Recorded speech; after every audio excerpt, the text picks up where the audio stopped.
अंबानी जी, संघर्ष से समृद्धि तक की कहानी। मुंबई की चिलचिलाती धूप में, पेट्रोल की महक और भीड़-भाड़ भरी सड़कों के बीच एक साधारण युवक रोज बसों में सफर करता था। उसके हाथ में फटा हुआ ब्रीफकेस, चेहरे पर आत्मविश्वास की हल्की मुस्कान और दिल में एक सपना, भारत में हर इंसान के जीवन में सस्ते दामों पर हर सुविधा पहुंचे। वो युवक कोई और नहीं बल्कि धीरूभाई अंबानी थे। शुरुआत एक छोटे गांव से बड़े सपनों तक। धीरूभाई का जन्म 28 दिसंबर 1932 को गुजरात के छोटे से गांव चोरवाड़ में हुआ। पिता एक साधारण स्कूल शिक्षक थे और घर की हालत इतनी तंग थी कि कभी कभी चूल्हा भी ठंडा रह जाता। लेकिन उस छोटे से घर में एक चीज हमेशा जलती रहती, सपनों की लौ।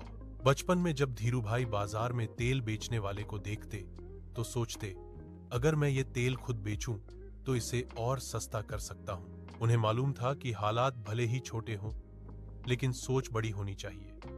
यही सोच उनके जीवन की दिशा तय करने वाली थी। अफ्रीका की धरती पर पहली उड़ान। स्कूल खत्म करने के बाद उन्होंने अपने परिवार का बोझ कम करने के लिए नौकरी की तलाश की।